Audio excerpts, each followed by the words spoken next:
Thomas Green here with Ethical Marketing Service. Today I am answering the internet.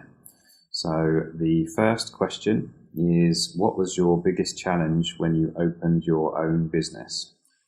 There are a couple of challenges which I look at as contradictions in a way. So the first one is the fact that in order to acquire new clients, there is some form of investment in doing that.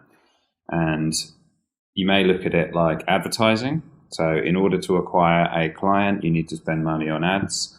But when you're first starting and ongoing, really, the business you're dependent on the business for your salary or to live, basically.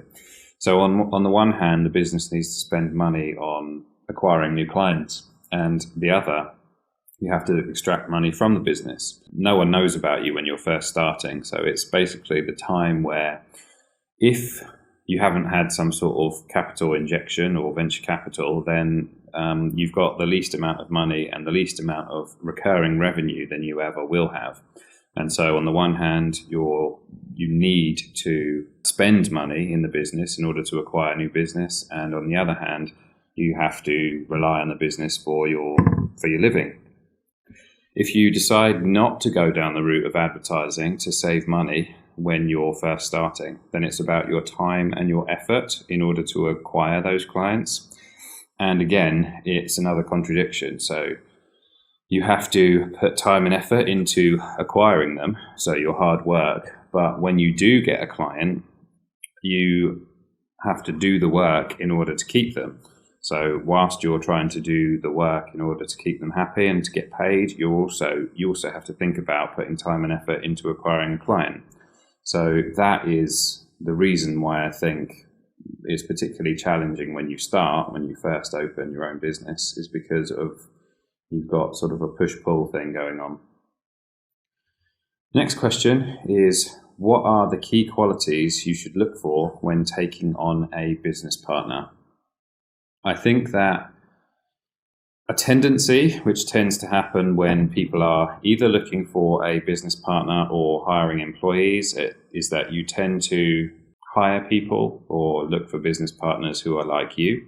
What happens is that if you've got a load of strengths in business and you've also got some weaknesses, as everyone has, you tend to get people who have the same strengths as you and also the same weaknesses as you. And what you need in a business partner is someone who has strengths where your weaknesses are.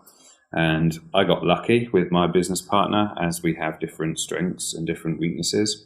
But if you're going to go into business with someone, the worst thing you can do, at least if you're talking about this particular question, maybe is much more important that you get on really well with them, because you're going to be in business with them for potentially decades. But if you're just talking about strengths and weaknesses, you really need to go into business with someone who has strengths where your weaknesses are. Next question is, why do so many small businesses fail? And I think it's because most people go into business because they can provide a particular service or they have access and knowledge about a particular product. But as I've said in previous podcasts, when you become a business owner, your job as a business owner is not to provide that service. It's one of your responsibilities is to make sure that service is delivered. But you could potentially hire someone to provide a service or hire someone to ensure that a product is to your standard and to the customer's standard. But your main job as the business owner is to acquire clients and to ensure that your business has clients to pay for all the expenses that the business has. Most people think that when they go into business, they think that they have to be the doer of the thing, which is, if we take a small example, if you're an electrician and you're in business, they think that being an electrician that's the business they're in. Whereas the business you're in you have to be the getter of the customer. So you're in the business of getting customers, essentially, not the electrician business, because that's potentially what an employee could do for you. If you were to acquire those skills to be an electrician, but you were unable to get a customer, then it's of very little value. The value is in the customer because they give you the money, and you could either hire someone or you could outsource it, maybe for a cut of the job or something like that. And that's your job as the business owner. So many small businesses fail is because they don't recognize as a business owner what their real job is. Next question. Why do business people fly the expensive business class if the goal of business is to minimize cost? If I was to summarize this in one word, it would be incentives. And the easiest analogy that I can give you for this is politicians are on a fixed salary. It's not a great salary, but it's not a bad one either. So the last time I checked, I think politicians are on like 76,000 or something like that. There's no bonus for them, so that's what they'll be paid and nothing else. But if they have access to expenses, if they can get expenses, that's essentially not quite the same, but similar to a pay rise. So the more expenses that they can extract from the government, then it's kind of like the more money they can get. And if we take that back over to business, if you're let's say a higher up in a corporate company, and your salary is a fixed amount, and your bonus rather is, let's say, tied to performance in some way, then you don't have an incentive to minimize the expense for your business. Really, what you have is an incentive to get as many expenses as you can do. I would say if you would take this example with small business owners, if you gave small business owners the option of flying expensive business class or economy, they would fly as cheaply as they could do. Whereas if you take it to CEOs in big corporates and higher ups in corporate companies, they don't have the incentive to minimize expenses for the company. They have an incentive to get as much money from it as possible. And so that's the reason why those types of things exist, like private jets and first class, that sort of thing, is because they're trying to extract as much value from the company as possible. And it's really whether the company makes, let's say, 100 million or 500 million makes no difference to them. Really what matters to them is what they can get from it. Next question is, what are the businesses of the future? I mentioned my business partner. He's quite a futurist, and he talks about electric cars a lot and how that cars will be on a subscription basis in the future. There's plenty of future-based businesses we could talk about, like VR and audio command, that sort of thing. But the value that you can get from this question is there's plenty of money in business to be made right now. And there's a principle which you can take to that business, which is asking the question, what will my business look like in 10 years? And then you can use some of the resources from your current business to make it that way, or at least progress to make it that way. So one business which I think doesn't have much life in it is the translation business, because I think that there will be some sort of app, not in our not too distant future, where you talk into it and it's accurate and it spits out the language that you want to speak in. So I can talk into this app in English and it will spit it out in German. And so the concept of the translation business will slowly go away. But if you found that you wanted to be in the translation business right now, that shouldn't stop you from getting into it, because there's plenty of money and plenty of opportunity for it right now. And you can be in that business, and you can also spend some of your time manufacturing or creating that app. I know that there's some people who spend a lot of time in the future, but there is a flip side to that argument, and that is you can make an awful lot of money from being in business right now rather than thinking about it in the future. And you can spend some of your time thinking about that question, which is, how's my business going to look in 10 years? And then you try and make that happen right now, because that's where all the progress is. But I wouldn't let that stop you from taking action right now. Next question is, how can I get leads for my business? I would, because it's such a general question, I'd put a definition in it. So a lead, there are two types of leads. One is an unqualified lead and one is a qualified lead. Unqualified is basically you have the name and contact details of a particular person. They don't know about you and they don't know that they're going to be contacted. And there are different qualities of unqualified leads. So some will be a good prospect and some won't be a prospect at all. So, for example, I have a digital marketing agency, and so I may have a need for example, accounting, because I am a business owner. So I could be an unqualified lead for an accountant, for example, but the fact that I'm not looking for an accountant right now, and I don't expect anyone to call me about that particular service, I'm an unqualified lead to anyone who is an accountant and they're looking for business. Now, a qualified lead might be, I am interested in hearing from someone about that, and I already know about you and I know that you're going to call. That's the difference between a qualified and an unqualified lead. How you go about getting leads, the intent of the question is, how can I get leads in order to get sales for my business? And, that's just how do I do marketing. So there's plenty of ways to get leads, plenty of ways to do marketing for your business. Digital marketing is one way you can go about it. And it depends on what business you're in terms of the most effective way that you will go about it, and also how much effort that you're willing to put in.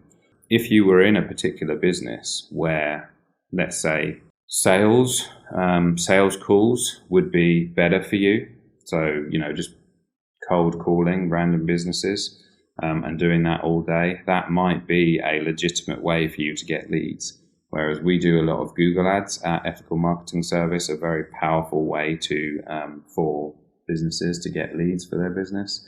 That could also be a great avenue for you. If you don't know of any previous data or previous examples for your business, the only way that you're going to know is by testing the best ways. So if you're in business and you're trying to determine the most effective ways to get leads for your business, you test and you do more of what works and you do less of what doesn't. I would go with what's most probable first and then continue to test different types of platforms and different ways of getting business and do all of the ones that work simultaneously, because you don't want to be reliant upon one particular platform for your leads, because if it goes away, then you don't have a business anymore. So get busy is my answer to that one. Next question is, what is the impact of the coronavirus or COVID-19 to your business? For our particular business, we had a temporary drop in revenue. The reason why I wanted to answer this question is because although we did have some people pausing because their business wasn't operating, because we have a skill in marketing and also sales, the drop was temporary. So if we had built up a business where it was difficult to get clients, and then all of a sudden we had a lot of clients pausing because their business wasn't operating, then we would be in trouble, because it wouldn't be very easy to replace those customers. But because we're good at marketing and we can easily replace anyone that does pause, it was really very temporary. So it was a matter of maybe 4 to 6 weeks where we had a drop, and then in that time we had already replaced all of the revenue, and now some of those clients are starting to come back, most of them in fact. We're doing better because we replaced all that business and some of it has come back, so we've actually grown through COVID-19 rather than the opposite, which is some businesses are considerably suffering. The principle is that the skill that you need in business is you need to be able to get clients, or you need to hire someone who can do that for you. And if you have an ability to get clients, not easily, but at will, which is what we do, then it really doesn't matter whether another second wave happens or another pandemic hits. you can replace that business and you can grow through external instances like coronavirus. Next question is, what are the things to consider before starting a business on Amazon? The immediate thing which jumped out of me with this question is the acquisition of the client's details. So although Amazon is doing very well now, it doesn't always mean that that's the case. So if you build your business based on the success of Amazon and you don't have any of your clients' details, if for some reason Amazon, let's say one of two instances, let's say Amazon fails for whatever reason, it means your business also fails. So you really have no control. You have very little control over your future because it's all dependent on Amazon.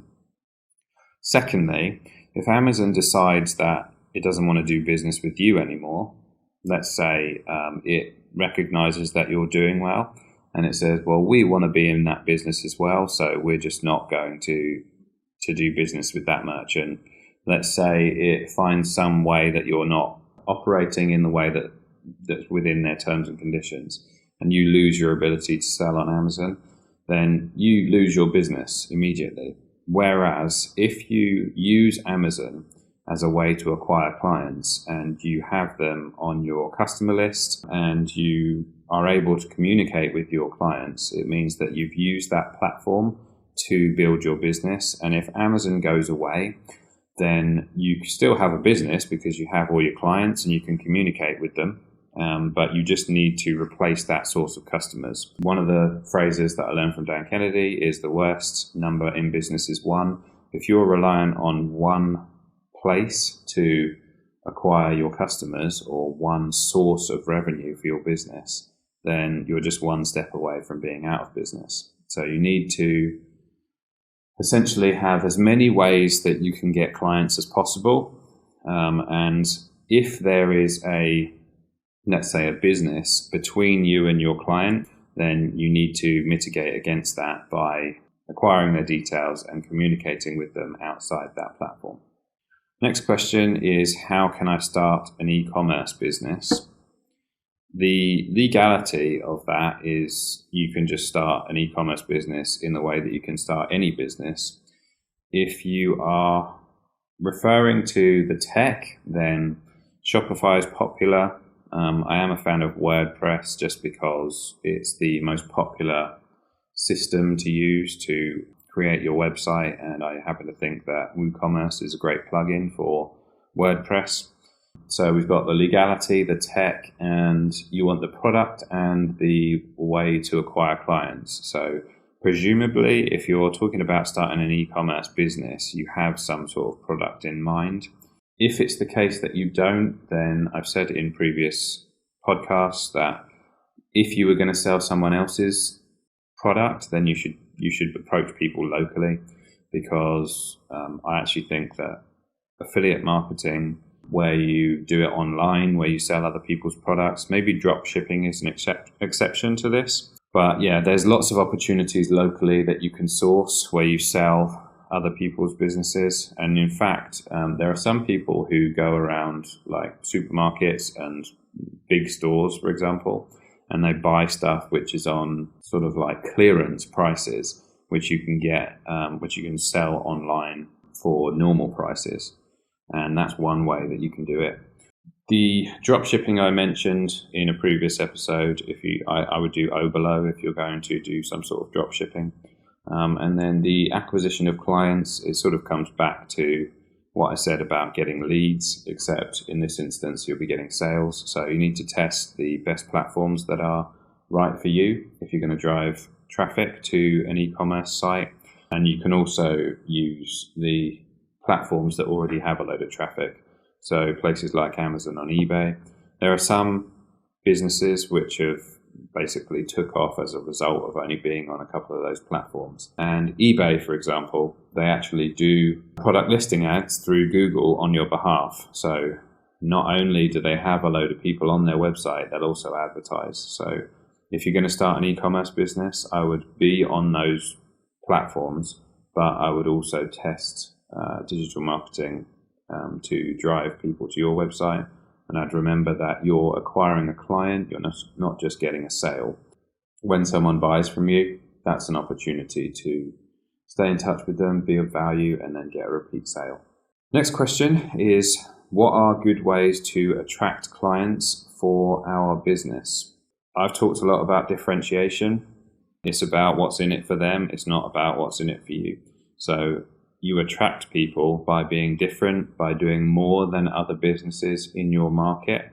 I do a social strategy where I'm constantly putting out this type of content because I think that this content is valuable to my market, valuable to people who are going to potentially be my client. So there's lots that you can do. You can drive traffic to your site or your landing page, and you can give information out for free in exchange for their details, and you can follow up with them. The issue with some of this is that it is getting more competitive. So the more competition that is, the more people who are doing a particular thing, the better you need to be. So the principle that I would go with there is that it's really about what's in it for them. The more valuable you are to them, the more likely they are going to be your client. So that's a good way to attract clients, is by being highly valuable to them, caring about what they want. And another thing that I spoke about in a previous episode is being helpful is actually a way of attracting clients. So, and I mean that on a one-to-one basis. So there are lots of people who end up doing business with you just because you help them. I actually think there's a lot of value in doing that. There's a lot of attempt at the moment to do it mass scale. So can I get however many tens of thousands or hundreds of thousands of subscribers? But really, if you just focus on the one-to-one and you're helping people, that's a very good way to attract clients for your business. Next question is, how can I start a clothing business? If I were to emphasize, I spoke about the USP in the previous question, but if I were to emphasize the importance of the USP in this instance, it's absolutely vital, because there is no shortage of people who want to be in the clothing business, or who in fact are in the clothing business. Lots of people want to be in it, but it's very difficult to differentiate yourself from someone else. And so I would focus on what makes you different from anyone else, because it can be very much a commodity business, which means that pricing is very important, meaning you're basically in a lowest price wins business, which is not where you want to be. I would focus so much on your USP and shout about your USP as much as you can. The more people who are doing the same thing, selling the same product with a different logo on it, means that you're going to struggle unless you have a very good story, a very good unique selling proposition. Next question is, when is the best time in your life to start a business, and why? It's a logical question to ask. I'd like to say right now, because if you're in a job, for example, which is the position which a lot of people are in, you can start putting things in motion where you don't have to quit, but you are starting to progress towards your goal if it's to start a business. So, for example, you can pay for your website whilst you're in employment. You can start speaking to accountants and bookkeepers whilst you're in employment. You can start acquiring clients part-time and doing work part-time whilst you're in employment. If I were to say the best time in your life where you could choose any particular moment, is probably going to be when you're young and you don't have a lot of responsibility, because you can learn, because you're in the process of learning anyway, because you're, for example, college or university or something. That's the best time, or the easiest time, for someone to start their business. But really, there is no best time. And if you've got a goal to start a business, really, if you're asking what's the best time, you're kind of looking for an excuse not to do it, I would say. The best time in your life to start a business is always right now, but that doesn't necessarily mean that you just quit your job straight away.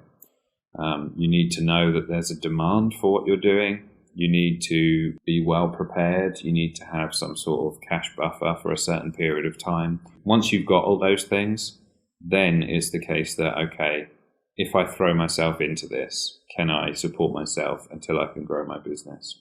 I think Tony Robbins has a phrase when he says, when is now the best time to do it? That's what I'd emphasize here. Next question is, why do most small businesses stay small? It sort of comes back to what your role is as a business owner. If it's the case that you as a business owner are also the person who provides that service, then you can only grow as a business as much as you can do the work. If you're doing all the work, maybe you could do the job of 2 or 3 or 4 people if you're particularly hardworking, and maybe you can have a few people around you where they're helping you with small things, but you're really the person who's doing all of the work where you're providing that service. The reason why most small businesses stay small is because small business owners don't understand what job they have. Your job is to be the owner. It's not to be the person who provides the service or, for example, creates the product. You need to understand that your job is a business owner and you're there. Your job is to grow the business and your job is to make sure that clients come to your business. If you can do that and you can hire people to fulfill the delivery of that business, then there's no reason why you can't scale. The more people you hire, the more the business will grow. And the more the business grows, the more it turns from a small business to a medium-sized and perhaps large business the longer you operate. The answer is understanding what business you're in. You're in the business of acquiring customers, and your team delivers the service or the product for your clients. Next question. How can I decide if a business idea is good? Good is, we need to define that. I have spoken a little bit about this in previous episodes, and I emphasized the importance of the fact that the business idea is less important than the implementation. But if you're going to go into business, you need to know that you're going to be good at it, A, there is a demand for it, B, and it's something that you want to do, C. That's how I define if a business idea is good. And if you can get all 3 of those things, then I would say that that business idea is a good one. But you need to understand that just because a business idea is a good one doesn't mean that it's going to be a success. You're the person who's going to make a success of that business. And it's more important that you understand that in order to make a success of that business, it's going to be down to you. It's not going to be down to how good the idea is. Next question is, how did you find your great startup idea? With every idea I get, I become overly analytical and skeptical about it. I get excited about it, and then it all dies when I start thinking about the investment and attracting customers. So there is an entrepreneurial tendency to be excited or positive about the idea of starting up a new business. And you get all that kind of inspiration to start. And then when you actually go to implement it, that's when life starts punching you in the face and you start getting all the objections that you're going to get. So real life comes after you, basically. So when you're in the mode of inspiration, you start, I'm going to do this, I'm going to do that. And then the real life of that is almost the opposite. You need to proceed regardless of whether or not the outcome is known or unknown. And this is something, it's a trait which some have recognized in billionaires, which is they are able to proceed regardless of whether or not the future is known. And if you can do that, then most likely you're going to make much more progress than you have previously. And I think the question has within it a trait which, why would you even consider being analytical about it? I think that it's the case that it's become a little bit of a cliche online, but it's essentially about fear of failure. When you're getting overly analytical and skeptical, it's because you're afraid that it's not going to work. And if you knew it was going to work, then you would proceed, you wouldn't worry about it. Like I said, the successful traits in people who have done very well are that they can proceed and the future is unknown for them. When you're in the initial stages and getting excited about it, that's when you don't get any pushback. But when you start thinking about, for example, attracting customers and you get all your objections, that's when things get difficult. And you need to understand that it's about having the discipline to continue regardless of what's happening externally. And so those are two things that, if I was to summarize, it would be, when you're entrepreneurial, you start thinking of all the possibilities. But if you haven't got a great reason why you're going to continue, it's very easy for that inspiration to go away. So one thing which you could use is your reason why. I think this was Nietzsche who said that a person that has the best why can bear any how. So you need to have a great reason why you're in business. Being analytical and worrying about attracting new customers will be irrelevant because you have a great reason why. Now, it is very important to be able to attract customers, as I've already highlighted, that's what your job is as the business owner. But you're going to continually be solving problems as a business owner. That's basically what you're going to be doing. The more you get used to that, the more you're going to be a success in business. But you're very much at step one if you're thinking about being inspired by a startup idea. Next question is, how do I name a business? My particular thoughts on this is that you should have a business which says what you do. So when you are naming your business and someone who doesn't know what you do hears it, then they know immediately what you provide as a product or as a service. If you're going to brand it, let's say you're going to turn into a big business and you're going to have such a well-known company that, let's say Google, for example, Google or Nike, you wouldn't be able to tell what those companies do based on their names, but they're so big that it really doesn't matter, and they've sort of created their own space where you know what they do based on their brand. I would say if you're going to do that, then wait until you're a massive business. When you're a small business, then you need to use the slight edge as much as you can. And when you name your business, if it's a small business, you basically need to make sure that anyone who hears that name, they know exactly what you do from your business name.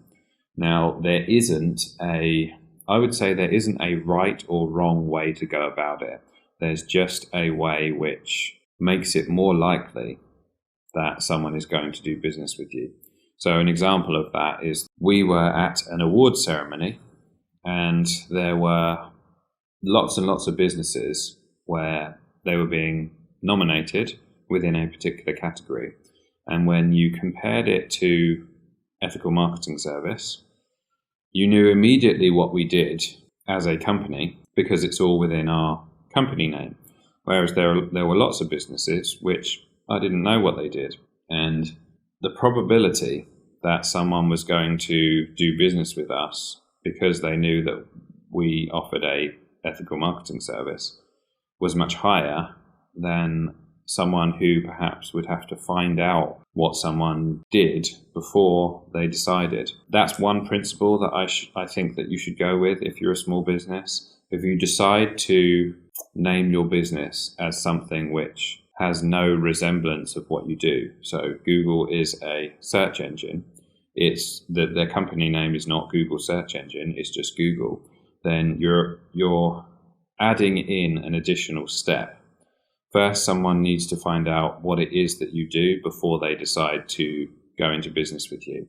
Whereas if they know exactly what you do, you're removing a step in perhaps the path to purchase. There's no right or wrong way to do this. It's just about probability. So you can name your company whatever you want to. It doesn't matter what you name it, outside trademarks, of course, which you should perhaps check whilst you're naming it because there's all sorts of complications around that. There's no right or wrong way. There's just how probable it is someone's going to do business with you. And so my principle that I adhere to is that when you're naming a company, you have to make sure that anyone who hears it knows exactly what you do from the company name. Next question is, how do I create a website for my business? You need to buy a domain name, and then the domain name is like your company address, what people type in when they want to go to your website. Then you need to buy hosting, which is sometimes referred to as your space on the web, sort of like renting space on the web. And then you need to have it designed or design it yourself. Now, as I've said, I like WordPress because it has the technical possibility of being able to implement quite complex things, but you can install themes, templated themes, where someone else has done the hard work. Whereas you can use website builders, which are, let's say, much easier to implement, where you're just sort of filling in content. But it means that when you do try and do complex things, it just doesn't have that ability. So the reason, as I said, I like WordPress is it has that technical ability, but it has a certain element of a lot of the work being already done. Next question is, how do people use Twitter for business? There are 3 things which are sort of generalized principles for using not just Twitter, but other social media platforms. One is building a audience. So your followers, in this instance, are your audience. And the more you build that following, the more likely it is that when you post, and let's say you've got an offer or something, that someone is going to respond to that. So if you have 10 followers, the chances of someone doing business with you when you post are minuscule. Whereas if you have 1 million followers, if you, for example, put out an offer or some sort of promotion, the chances are that you're going to get someone or many someones to respond to that offer.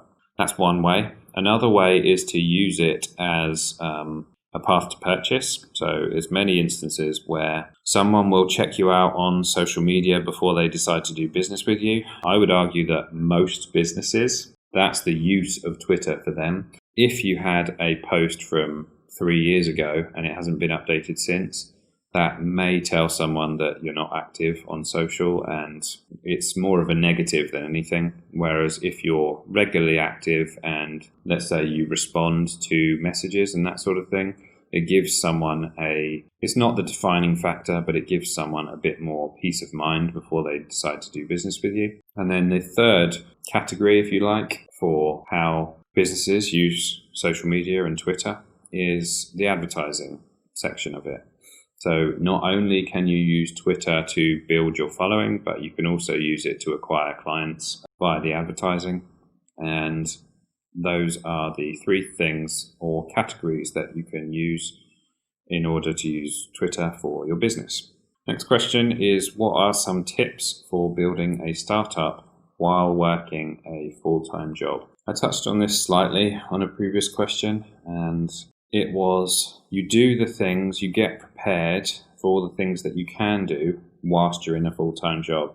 So we talked about a website. Perhaps you might be able to pay for your website whilst you're in employment. You may be able to speak to bookkeepers, accountants. You can start attempting to acquire clients. You can do some part-time work. You can prove the concept. So how likely is it that if you do decide to stop your job and go into business, that you're going to be able to support yourself for a certain period of time before you grow your business?